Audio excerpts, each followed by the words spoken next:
आज के लेक्चर में देखिए आप लोग पढ़ेंगे फ्रिक्शन, घर्षण क्या होता है। ठीक है, घर्षण जानने से पहले आपको पता होना चाहिए कि कांटेक्ट फोर्स क्या होती है। जैसे कि नाम से क्लियर है इसका, स्पर्श बल, यानी कि अगर दो बॉडीज़ एक दूसरे के कांटेक्ट में हैं तब कांटेक्ट फोर्स वहाँ पर एक्ट करती है। ठीक है, तो कांटेक्ट फोर्स होती क्या है, एक्चुअली में क्या होता है कि जब दो बॉडीज़ एक दूसरे के कांटेक्ट में होती हैं, जैसे कि यहाँ पर हमने ले लिया, ये एक सरफेस है जिस पे हमने कोई ब्लॉक रख दिया है, तो यहाँ पर ये एरिया जो है इनका वो आपस में कांटेक्ट में है। तो इस एरिया पे, ये जो सरफेस एरिया है, इस एरिया में जो मॉलिक्यूल्स प्रेजेंट होंगे या पार्टिकल्स होंगे ब्लॉक के भी, और मान लो अगर ये टेबल है तो टेबल के, वो एक दूसरे से इंटरेक्ट करेंगे। तो वहाँ पर ब्लॉक के पार्टिकल्स या मॉलिक्यूल्स और जो भी टेबल है आपकी, उसके पार्टिकल्स और मॉलिक्यूल्स के बीच में क्या होगा, एक इंटर मॉलिकुलर या इंटर एटॉमिक फोर्स लगेगी। ठीक है, या कह सकते हैं अगर कोई चार्ज पार्टिकल्स यहाँ पर प्रेजेंट होंगे तो उनके बीच में इलेक्ट्रोमैग्नेटिक फोर्स लगती है, अट्रैक्शन की, आकर्षण का बल लगता है, जिसकी वजह से वो क्या करते हैं, एक दूसरे पे बल लगाते हैं। उसी को हम क्या कहते हैं, कांटेक्ट फोर्स कहते हैं। ये कांटेक्ट फोर्स जो है, इसको आप मान सकते हो कि इसके दो कंपोनेंट मान सकते हो, या कह सकते हो कि ये दो फोर्सेस के रिजल्टेंट होता है, जिसका एक कंपोनेंट आप कह सकते हो पैरेलल होगा सरफेस के, और दूसरा कंपोनेंट जो होता है वो इस सरफेस के नॉर्मल होता है, यानी कि परपेंडिकुलर होता है। ठीक है, तो कांटेक्ट फोर्स कैसे आ रही है, जब दो सरफेसेस एक दूसरे के कांटेक्ट में हैं तो सरफेसेस पे जो एटम्स या मॉलिक्यूल्स प्रेजेंट हैं उनके बीच में strong inter molecular force act करती है, अट्रैक्शन का की जो फोर्स है, जो आकर्षण का बल है, वो वहाँ पर एक्ट करता है, जिसकी वजह से ये दोनों सरफेसेस एक दूसरे पे बल लगाते हैं, और उसको हम क्या कहते हैं, कांटेक्ट फोर्स होती है। यानी कि ये ऊपर वाला ब्लॉक अगर हम ले रहे हैं, ये जितना बल इस टेबल पे लगाएगा, ये टेबल भी उतना ही बल किस पे लगाएगी, ब्लॉक पे। यानी कि जो कांटेक्ट फोर्स है ये न्यूटन के थर्ड लॉ, क्या है न्यूटन का third law, action and reaction law, क्रिया प्रतिक्रिया का जो नियम है उसको फॉलो कर रही है। दोनों एक दूसरे पे क्या लगा रहे हैं, बल लगा रहे हैं, जिसका मैग्नीट्यूड बराबर होगा लेकिन डायरेक्शन क्या होगी, अपोजिट होगी। यानी कि जो ब्लॉक है वो टेबल पे लगाएगा और उतना ही बल टेबल जो है ब्लॉक पे लगाएगी, लेकिन अपोजिट डायरेक्शन में हो गया, एक नीचे की तरफ है और एक ऊपर की तरफ है। ठीक है, तो इसको हम कहते हैं कांटेक्ट फोर्स। अगर हम इसको कंपोनेंट में तोड़ना चाहें तो हमें दो कंपोनेंट मिलेंगे। एक होता है इसका परपेंडिकुलर, यानी कि जो भी सरफेस आपका कांटेक्ट में है उस सरफेस के परपेंडिकुलर, दैट मीन्स 90 डिग्री पर जो फोर्स एक्ट करती है उसको हम कहते हैं नॉर्मल फोर्स, या रिएक्शन भी कह देते हैं। इन जनरल आर से या एन से इसको रिप्रेजेंट कर देते हैं। ठीक है, और दूसरा होता है आपका पैरेलल कंपोनेंट। जो ये पैरेलल कंपोनेंट है इसी को हम क्या कहते हैं, फ्रिक्शनल फोर्स कहते हैं, फ्रिक्शन, घर्षण। तो दो कंपोनेंट इसके हो गए। परपेंडिकुलर कंपोनेंट जो होता है वो क्या होता है, यहाँ पर नॉर्मल फोर्स, और जो पैरेलल कंपोनेंट है इसी का वो क्या है, आपका फ्रिक्शन है। ये दोनों फोर्सेस किसकी वजह से आ रही हैं, क्या है, कंपोनेंट है कांटेक्ट फोर्स के। यानी कि दोनों फोर्सेस का जो कॉज है, जो रीज़न है, बेस है, वो क्या है कि जो भी दो सरफेस एक दूसरे के कांटेक्ट में होते हैं उनके मॉलिक्यूल्स के बीच में एक अट्रैक्शन की फोर्स लगती है, जिसकी वजह से वो एक दूसरे पर बल लगाते हैं। ठीक है, तो ये तो हो गया आपका बेस के फ्रिक्शन जो है वो एक्चुअल में है क्या। अब इसकी डेफिनेशन आप पढ़ोगे कि फ्रिक्शन किस तरह से एक्ट करता है।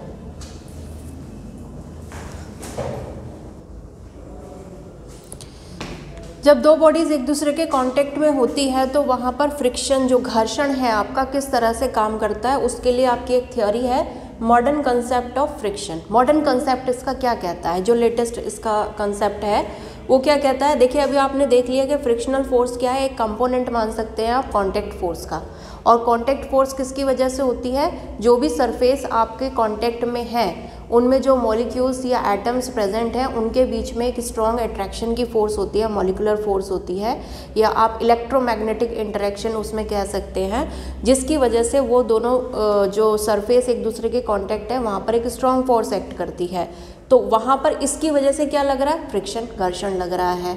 तो अगर आप देखें, अगर आप एटॉमिक लेवल पे इन दोनों सरफेस जो यहाँ पर कांटेक्ट में है इसको देखें तो क्या होगा, ये स्मूथ आपको दिख रहे हैं, लेकिन एटॉमिक लेवल पे अगर आप देखते हैं तो इसका सरफेस इस तरह से आएगा, ठीक है।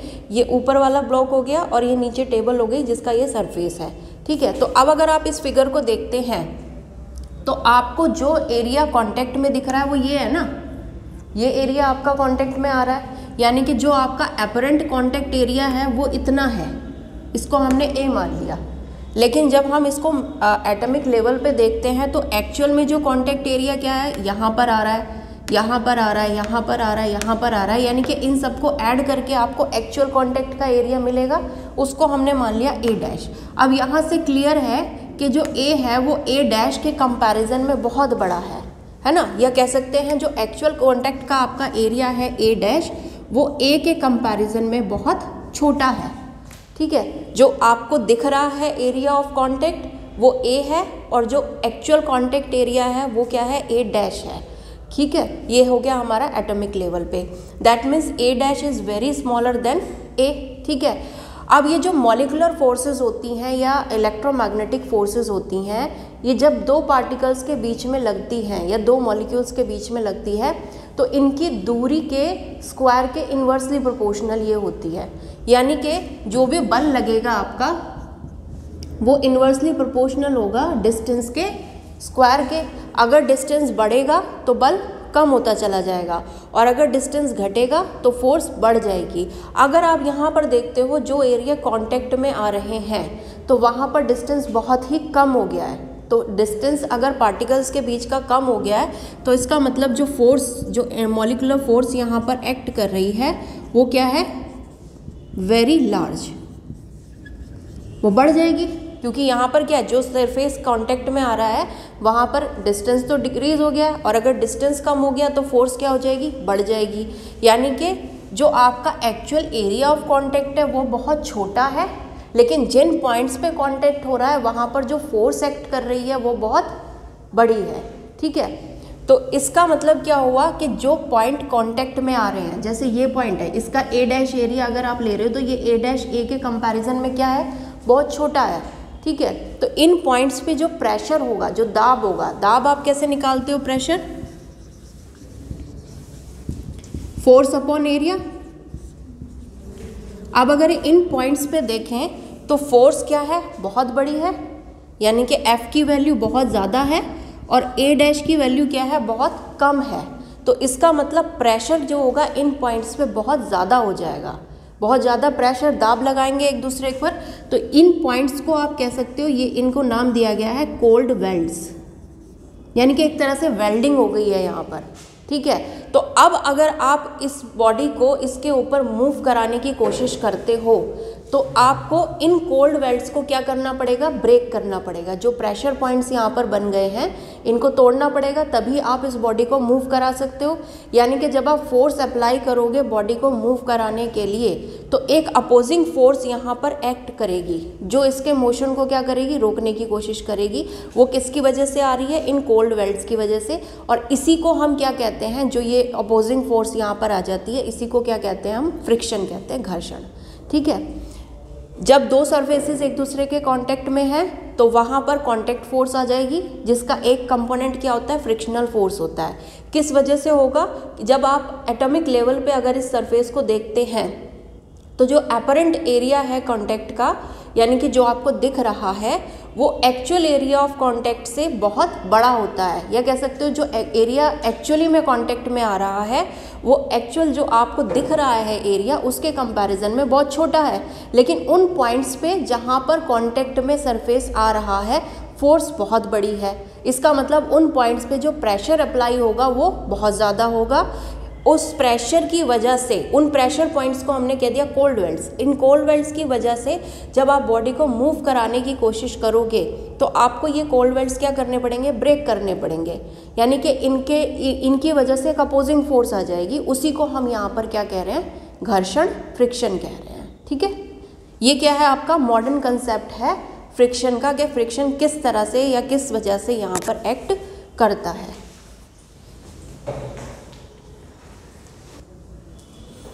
अब फ्रिक्शन में आपका आता है टाइप्स ऑफ फ्रिक्शन, यानी कि घर्षण कितनी तरह के हो सकते हैं। बेसिकली दो ही तरह के होते हैं, एक स्टैटिक होता है यानी कि स्थैतिक घर्षण, और एक होता है काइनेटिक या डायनेमिक फ्रिक्शन भी कहते हैं उसको, यानी कि गतिज घर्षण। ठीक है, तो पहले आप पढ़ेंगे स्टैटिक फ्रिक्शन क्या होता है, स्थैतिक घर्षण क्या होता है।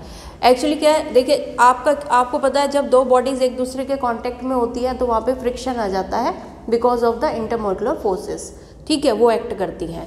यानी कि अब अगर आप बॉडी को मूव कराने की कोशिश करेंगे, उनका रिलेटिव एक मोशन अगर आप शुरू कराना चाहते हैं, किसी बॉडी को दूसरी बॉडी पे मूव कराना चाह रहे हैं, तो वहाँ पर आपको क्या करना पड़ेगा, जो कोल्ड वेल्ट्स डेवलप हो गए थे, जो प्रेशर पॉइंट्स डेवलप वहाँ पर हो गए थे, उनको ब्रेक करना पड़ेगा। यानी कि अब अगर आप मान लीजिए फोर्स अप्लाई करोगे तो वहाँ पर एक अपोजिंग फोर्स एक्ट कर रही है, जिसी को हम क्या कह रहे हैं, फ्रिक्शन, घर्षण कह रहे हैं। ठीक है, मान लो आप फोर्स अप्लाई करते हो लेकिन बॉडी मूव नहीं कर रही है अभी, इसका मतलब फ्रिक्शन ज़्यादा है वहाँ पर। ठीक है, तो उस पॉइंट पर जब आप फोर्स को अप्लाई कर रहे हो लेकिन बॉडी मूव नहीं कर रही है, मोशन में नहीं है, उस टाइम पे जो फ्रिक्शन वहाँ पर एक्ट करता है उसी को हम क्या कहते हैं, स्टैटिक फ्रिक्शन कहता है। यानी कि जब बॉडी का आप मोशन करवाना चाह रहे हैं लेकिन वो रेस्ट में है, मोशन में नहीं है, तो वहाँ पर जो फ्रिक्शन, जो घर्षण बल वहाँ पर रहेगा उसको हम क्या कहते हैं, स्टैटिक फ्रिक्शन, स्थैतिक घर्षण कहते हैं उसको। ठीक है, अब मान लीजिए पहले आपने कुछ फोर्स अप्लाई करी, उसके बाद आपने क्या करा, वो रेस्ट में है, तो अपनी जो आप फोर्स अप्लाई कर रहे हो, एक्सटर्नल फोर्स जो वहाँ पर अप्लाई कर रहे हो, यहाँ पे कैपिटल F मान लीजिए क्या है, एक्सटर्नल फोर्स अप्लाइड। तो जो फोर्स आप बाहर से अप्लाई कर रहे हो उसके बाद आपने मान लीजिए उसकी वैल्यू को थोड़ा बढ़ा दिया, बढ़ाने पर भी वो क्या हो रही है, रेस्ट में है। ठीक है, तो अगर आप फोर्स अप्लाई कर रहे हो और बॉडी रेस्ट में है तो इसका मतलब जो भी फोर्स आपने अप्लाई की है वो स्टैटिक फ्रिक्शन के बराबर है। ठीक है, अगर इससे ज़्यादा हो जाएगी तो बॉडी मोशन करने लगेगी। ठीक है, अब आपने क्या करा, फिर से थोड़ी सी फोर्स बढ़ाई, तो अब भी वो मान लीजिए मोशन में नहीं आई है, तो इसका मतलब अभी भी जो आप फोर्स की वैल्यू अप्लाई कर रहे हो वो किसके बराबर आ रही है, स्टैटिक फ्रिक्शन के बराबर आ रही है। पहले कम अप्लाई की थी तब भी मोशन में नहीं था, अब थोड़ी बढ़ाई है, अब भी मोशन में नहीं है। इसका मतलब जो स्टैटिक फ्रिक्शन का मैग्नीट्यूड होता है वो सेल्फ एडजस्टेबल होता है। यानी कि जैसे जैसे आप फोर्स को अप्लाई करोगे, बढ़ाओगे, घटाओगे, फ्रिक्शन की वैल्यू भी क्या होगी, बढ़ेगी, घटेगी। कब तक, जब तक बॉडी मोशन में नहीं आ रही है। यानी कि स्टैटिक फ्रिक्शन की एक मैक्सिमम वैल्यू तक अगर आप क्या कर रहे हो, फोर्स को अप्लाई कर रहे हो, तो उसका जो मैग्नीट्यूड होगा वो उसके बराबर होगा जितनी फोर्स आप अप्लाई करोगे। लेकिन एक मैक्सिमम वैल्यू जो डिपेंड करेगी कि जो बॉडीज कांटेक्ट में उनका नेचर कैसा है, रफनेस कितनी है, स्मूथनेस कितनी है। तो उस मैक्सिमम वैल्यू के बाद अगर आप फोर्स अप्लाई करते हो, यानी कि उससे ज़्यादा फोर्स अप्लाई करते हो, तो बॉडी क्या आ जाएगी, वहाँ पर मोशन में आ जाएगी। ठीक है, यानी कि जो मैग्नीट्यूड होता है स्टैटिक फ्रिक्शन का वो कैसा होता है, सेल्फ एडजस्टेबल। ठीक है, स्टैटिक फ्रिक्शन कब एक्ट करेगा, जब बॉडी किस में होगी, रेस्ट में। कोई बॉडी रखी हुई है, उस पर आप फोर्स अप्लाई कर रहे हो लेकिन वो मूव नहीं कर रही है, उस टाइम पे जो फ्रिक्शन होता है उसको हम स्टैटिक फ्रिक्शन बोलते हैं, और यहाँ हमने उसको Fs से रिप्रेजेंट किया है। ठीक है, इसकी डायरेक्शन जो होगी वो क्या होगी, अपोजिट होगी अप्लाइड फोर्स के। जो भी फोर्स हम अप्लाई करेंगे उससे अपोजिट डायरेक्शन में ये एक्ट करेगी। ठीक है, एक मैक्सिमम वैल्यू तक अगर हम फोर्स अप्लाई करते हैं तो फ्रिक्शन की जो वैल्यू होगी यहाँ पर, स्टैटिक फ्रिक्शन की वैल्यू, वो भी अपने आप को उतना ही एडजस्ट करती चली जाएगी। लेकिन एक मैक्सिमम वैल्यू के बाद, यानी कि एक पॉइंट के बाद क्या होगा, बॉडी मोशन में आ जाएगी। तो वो कंडीशन जहाँ पर बॉडी मोशन में आने के लिए रेडी होती है बिल्कुल, यानी कि उससे अगर आप थोड़ा भी फोर्स बढ़ाओगे तो बॉडी किस में आ जाएगी, मोशन में आ जाएगी। उस पॉइंट पर जो भी आपका स्टैटिक फ्रिक्शन एक्ट करता है वो उसकी मैक्सिमम वैल्यू होती है, और उसी को हम क्या कहते हैं, लिमिटिंग फ्रिक्शन। यानी कि लिमिट कर देगा फ्रिक्शन को, जो स्टैटिक की कंडीशन है, रुकने की जो कंडीशन है। अगर आप लिमिटिंग फ्रिक्शन तक का फोर्स लगा रहे हो तो बॉडी रेस्ट में रहेगी, और अगर इससे ज़्यादा आप फोर्स लगा देते हो तो बॉडी किस में आ जाती है, फिर मोशन में आ जाती है। दैट मीन्स जो लिमिटिंग फ्रिक्शन है वो मैक्सिमम वैल्यू है static, maximum value of static friction. जो स्थैतिक घर्षण है उसका अधिकतम मान कितना होता है, सीमांत घर्षण के बराबर होता है। ठीक है, लिमिटिंग फ्रिक्शन क्या होगी, वो मैक्सिमम वैल्यू हो गई स्टैटिक फ्रिक्शन की, जिसके बाद अगर आप कोई फोर्स अप्लाई करते हो यानी कि उससे ज़्यादा अगर फोर्स अप्लाई करते हो तो बॉडी किस में आ जाएगी, मोशन में आ जाएगी। ठीक है, यानी कि आप यहाँ पर ये जो स्टैटिक फ्रिक्शन आपका या जो मैक्सिमम वैल्यू जो आपकी आएगी, एफ मैक्सिमम मान लीजिए, स्टैटिक फ्रिक्शन की जो मैक्सिमम वैल्यू है उसको हमने कितना मान लिया, एफ मैक्सिमम मान लिया। ये डायरेक्टली डिपेंड करती है नॉर्मल फोर्स एन के, यानी कि ये जो नॉर्मल फोर्स एक्ट कर रही है इस पर डायरेक्टली डिपेंड करेगी।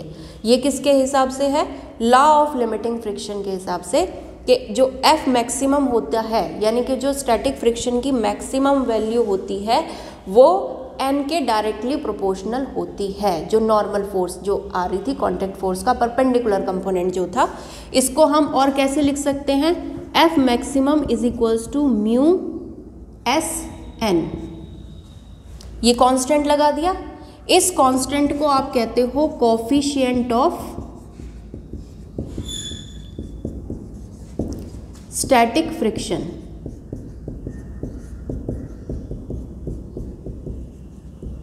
स्थैतिक घर्षण गुणांक कहते हैं इसको। ठीक है, तो ये आ गई आपके पास एफ मैक्सिमम की वैल्यू। तो यहां से क्लियर है स्टैटिक फ्रिक्शन क्या था, जब बॉडी मोशन में नहीं थी। ठीक है, इसकी मैक्सिमम वैल्यू कितनी है, F maximum is equals to mu S N. इसका मतलब जो आपका स्टैटिक फ्रिक्शन है एफ एस, अगर आप उसको कह रहे हो तो उसकी ज़्यादा से ज़्यादा वैल्यू कितनी हो सकती है, म्यू एस एन के बराबर या इससे कम होगी। इसका मतलब एफ एस इज इक्वल और less than mu S N होता है। जहाँ पर ये जो म्यू एस है यानी कि जो कॉफिशिएंट है स्टैटिक फ्रिक्शन का, इसकी वैल्यू डिपेंड करेगी कि जो भी सरफेसेस कांटेक्ट में है उनका नेचर कैसा है, रफ है या स्मूथ है। जितना ज़्यादा रफ होगा म्यू की वैल्यू उतनी ज़्यादा होगी, जितना कम होगा या स्मूथ होगा तो म्यू की वैल्यू वहाँ पर उतनी कम हो जाती है। तो ये होता है स्टैटिक फ्रिक्शन और इसकी मैक्सिमम वैल्यू होती है लिमिटिंग फ्रिक्शन। क्लियर?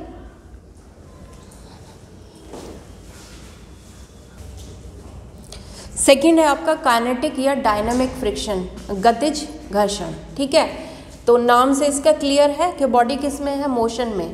ठीक है, एक बार अगर बॉडी मोशन में आ जाती है और दोनों बॉडीज़ क्या हैं, कांटेक्ट में हैं, तो उस टाइम पर जो भी फ्रिक्शनल फोर्स एक्ट करेगी उसको हम क्या कहते हैं, काइनेटिक फ्रिक्शन कहते हैं।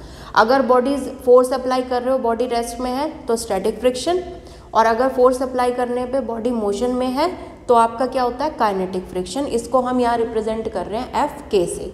ठीक है, ये भी अपोजिंग फोर्स है, तो जो भी आपकी डायरेक्शन होगी मोशन की उसके अपोजिट डायरेक्शन में ये एक्ट करेगी, यानी कि जो भी आप फोर्स अप्लाई कर रहे हो उससे अपोजिट डायरेक्शन में फ्रिक्शनल फोर्स यहाँ पर या काइनेटिक फ्रिक्शन एक्ट करेगा। ठीक है, यहाँ पर इसका जो मैग्नीट्यूड होता है एफ के, ये भी डायरेक्टली डिपेंड करेगा किस पे, नॉर्मल फोर्स एन पे।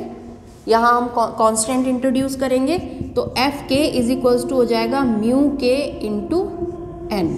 तो ये वैल्यू आएगी आपकी काइनेटिक फ्रिक्शन की, जहाँ पर म्यू के क्या है, कोफिशिएंट ऑफ काइनेटिक फ्रिक्शन, गतिज घर्षण गुणांक। ठीक है, तो ये क्या हो गया, कोफिशिएंट ऑफ काइनेटिक फ्रिक्शन।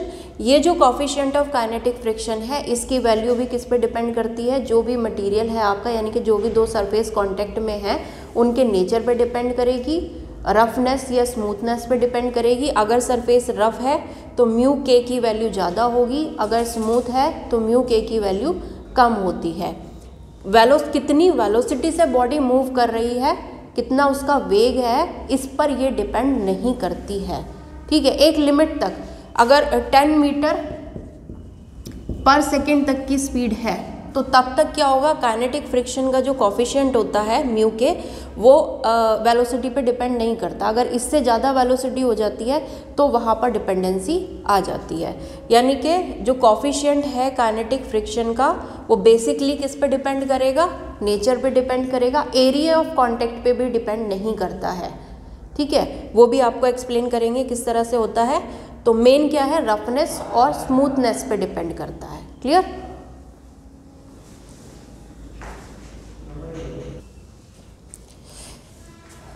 आपको पता चल गया कि स्टैटिक फ्रिक्शन क्या होता है और काइनेटिक फ्रिक्शन क्या होता है। अगर बॉडी रेस्ट में है और आप फोर्स अप्लाई कर रहे हो, यानी कि फोर्स अप्लाई करने पे भी बॉडी रेस्ट में ही है, मोशन में नहीं आ रही है, तो वहाँ पर जो फ्रिक्शन एक्ट करेगा वो होता है स्टैटिक फ्रिक्शन।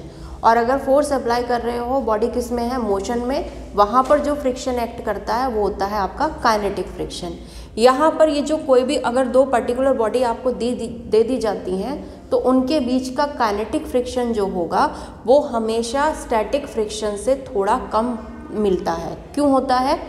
क्योंकि देखिए स्टैटिक फ्रिक्शन क्या है, जब दो बॉडीज़ एक दूसरे के कांटेक्ट में हैं तो वहाँ पे कोल्ड वेल्ड्स बन गए हैं, यानी कि प्रेशर, हाई प्रेशर पॉइंट्स बन गए हैं। तो अगर आप इनिशियली उस बॉडी को मूव कराना चाहोगे तो आपको ज़्यादा फोर्स अप्लाई करनी पड़ेगी उन बॉन्ड्स को तोड़ने के लिए, ठीक है ना, क्योंकि एक फोर्स अप्लाई हो रखी है, उसको अगर आप ब्रेक करना चाहोगे तो आपको ज़्यादा फोर्स अप्लाई करनी पड़ेगी। तो इसकी वजह से जो स्टैटिक फ्रिक्शन होता है उसकी वैल्यू बहुत ज़्यादा होती है। जब बॉडी मोशन में आ जाती है तो अधिकतर जो कोल्ड वेल्ड्स होते हैं, यानी कि जो maximum number of high pressure points बनते हैं, वो ब्रेक हो चुके होते हैं पहले ही।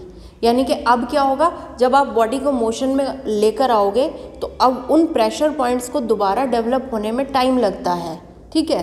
तो इसका मतलब अब पहले के कंपैरिजन में कम अपोजिंग फोर्स होगी, क्योंकि जो मेन आपके जो नंबर ऑफ क्या थे, प्रेशर पॉइंट्स थे, हाई प्रेशर पॉइंट्स थे या कोल्ड वेल्ड्स थे, वो पहले ही क्या हो चुके हैं, ब्रेक हो चुके हैं। तो अब उतनी फोर्स आपको अप्लाई नहीं करनी पड़ेगी उसको ब्रेक करने के लिए जितनी आपको जब वो रेस्ट में थी तब अप्लाई करनी पड़ रही थी।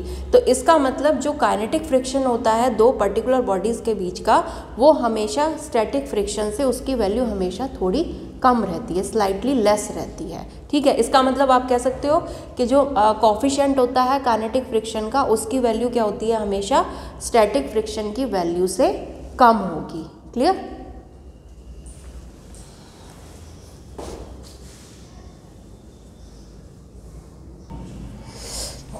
अब कोफिशिएंट ऑफ फ्रिक्शन जो अभी आपने पढ़ा उसको आप निकालेंगे कैसे, देखिए उसकी यूनिट वगैरह क्या होती है। कोफिशिएंट ऑफ फ्रिक्शन हमने एक ये मान लिया कि ये ब्लॉक है, इस पे रखा हुआ है, हम इस डायरेक्शन में यहाँ पर क्या कर रहे हैं, फोर्स अप्लाई कर रहे हैं, तो इससे अपोजिट डायरेक्शन में आपका क्या होगा, फ्रिक्शन लगेगा। हॉरिजॉन्टली रखा हुआ है तो नॉर्मल फोर्स इस तरह से एक्ट करेगी, ठीक। तो अब यहाँ पर आपको पता है लॉ ऑफ फ्रिक्शन के अकॉर्डिंग F जो होता है वो डायरेक्टली प्रोपोर्शनल होता है N नॉर्मल फोर्स के। आप इसको क्या लिख सकते हो, F is equals to mu into N, जहाँ पर म्यू क्या है, कोफिशिएंट ऑफ फ्रिक्शन है, ठीक है, घर्षण गुणांक है। यहाँ से अगर आप देखें तो म्यू की वैल्यू कितनी आती है, F upon N, friction upon normal force. देखो ये भी फ्रिक्शनल फोर्स है और ये क्या है, नॉर्मल फोर्स है, दोनों बल हैं, तो इसकी यूनिट क्या हो जाएगी, कोई यूनिट नहीं रहेगी, ठीक है। ऊपर भी बल है और नीचे भी बल है, न्यूटन न्यूटन दोनों की यूनिट सेम होगी, तो रेशो में आपको क्या मिलेगा, 1 मिलेगा। यानी कि म्यू क्या होता है, mu is unitless and dimensionless. तो अगर आपसे पूछा जाता है कि किसी ऐसी क्वांटिटी का एग्जाम्पल दीजिए जिसकी यूनिट और डायमेंशन नहीं होती है, तो वो क्या है, आपका म्यू है, ठीक है। इसी तरह से अब आप एंगल ऑफ फ्रिक्शन क्या निकाल सकते हो, जैसे ये आपके पास गिवन है एक मोशन की कंडीशन, तो यहाँ पर जो आपकी N और F इनकी रिजल्टिंग फोर्स है, या कह सकते हो जो कॉन्टैक्ट फोर्स यहाँ पर है, वो नॉर्मल के साथ जो भी एंगल बनाएगी उसको हम कहते हैं एंगल ऑफ फ्रिक्शन। तो इससे एक चीज़ क्लियर है, ये अगर हम ट्राइंगल ये लेते हैं OCB, ये एक राइट एंगल ट्राइंगल है। इस ट्राइंगल में अगर आप tan थीटा की वैल्यू निकालना चाहें तो tan थीटा की वैल्यू होती है P अपॉन B। P क्या है आपका, CB, मैग्नीट्यूड जो होगा वो CB हो जाएगा, और B आपका कितना है, OB। इस फिगर से क्लियर है CB किसके बराबर है, OA के बराबर है मैग्नीट्यूड में, और OA किसको रिप्रेजेंट कर रहा है, फ्रिक्शन F को रिप्रेजेंट कर रहा है। तो इसको आप क्या लिख सकते हो, OA अपॉन OB, या OA को क्या लिख सकते हो, F, और OB जो है ये आपका किसको रिप्रेजेंट कर रहा है, N, नॉर्मल फोर्स N को रिप्रेजेंट कर रहा है। तो ये हो गया आपका N। अब आपको F पता है कितना होता है, म्यू इंटू N, तो आप यहाँ क्या लिख सकते हो, mu N upon N, n से n कैंसिल हो गया, इसका मतलब टेन थीटा की वैल्यू कितनी हो गई, म्यू, या थीटा जो आपका एंगल है फ्रिक्शन का उसकी वैल्यू हो गई टेन इनवर्स म्यू। तो ये होता है आपका एंगल ऑफ फ्रिक्शन। क्लियर?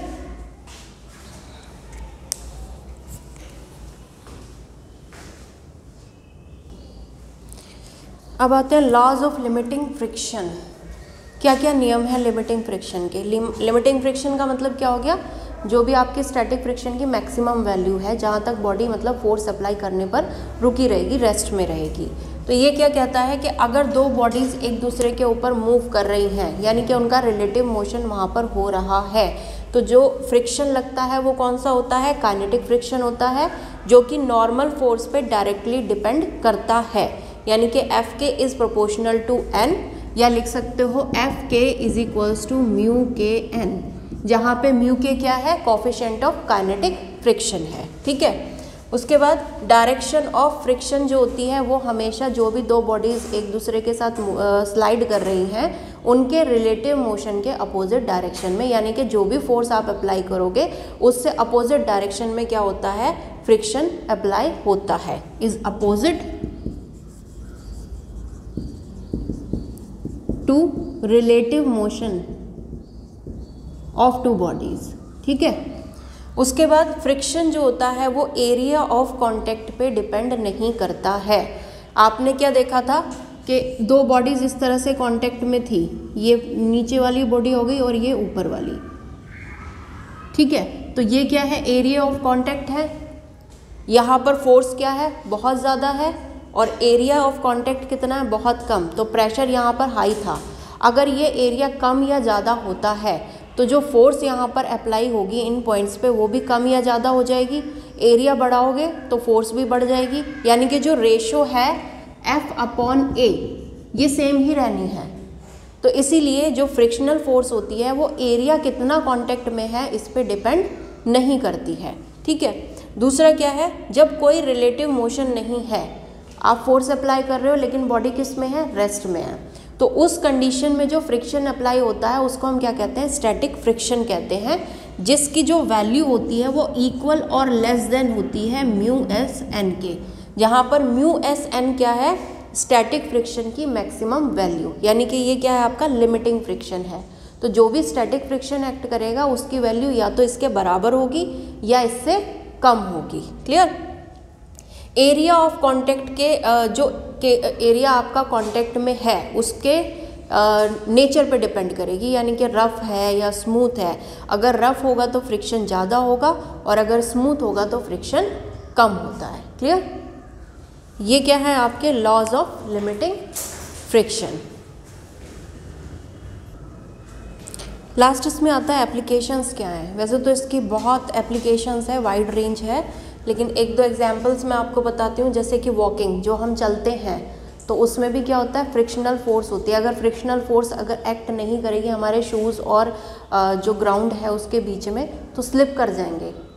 देखा भी होगा कि अगर बहुत स्मूथ सरफेस होता है तो आपको चलने के लिए बहुत प्रेशर अप्लाई करना पड़ता है, क्योंकि वहाँ पे फ्रिक्शन क्या होता है, कम होता है। इसी तरह से बोर्ड पे लिख रहे हैं या पेपर पे लिख रहे हैं तो जो टिप है और पेन की टिप है और आपका जो भी पेपर या बोर्ड है, उन दोनों के सरफेस के बीच में भी क्या लगता है, घर्षण लगता है, तभी आप वहाँ पर क्या कर सकते हो, लिख सकते हो।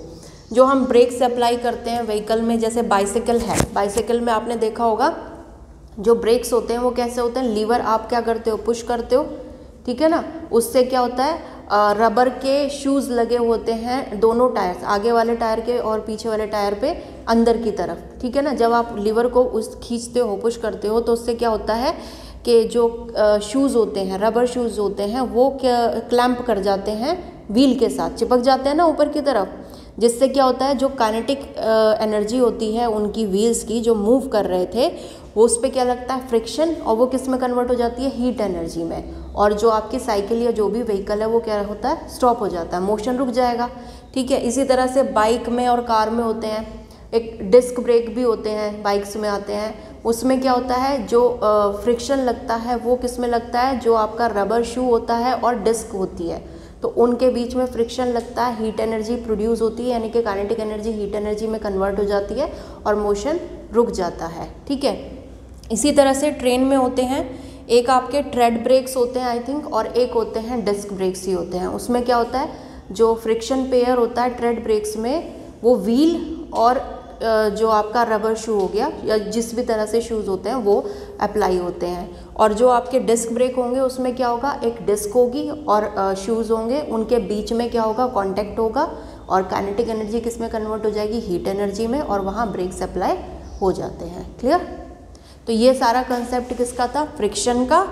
तो आपने देख लिया फ्रिक्शन होता क्या है, कांटेक्ट फोर्स का एक कंपोनेंट आप कह सकते हो, जो कि जो दो सरफेस जो कांटेक्ट में हैं उनके मॉलिक्यूल्स के बीच में जो मॉलिकुलर फोर्सेस एक्ट कर रही हैं, जो अट्रैक्शन की फोर्स एक्ट कर रही है, उसकी वजह से आता है। ये हमेशा मोशन का क्या करता है, अपोज करता है। दो तरह का होता है, अगर फोर्स अप्लाई करने पर बॉडी रेस्ट में है तो स्टैटिक फ्रिक्शन होगा, अगर फोर्स अप्लाई करने पर बॉडी मोशन में है तो वहाँ पर काइनेटिक फ्रिक्शन होगा। काइनेटिक फ्रिक्शन की वैल्यू हमेशा जो स्टैटिक फ्रिक्शन होता है उससे कम होती है, स्लाइटली कम होती है, ठीक है। इसमें आपने इसके लॉज देख लिए, लॉज ऑफ लिमिटिंग फ्रिक्शन।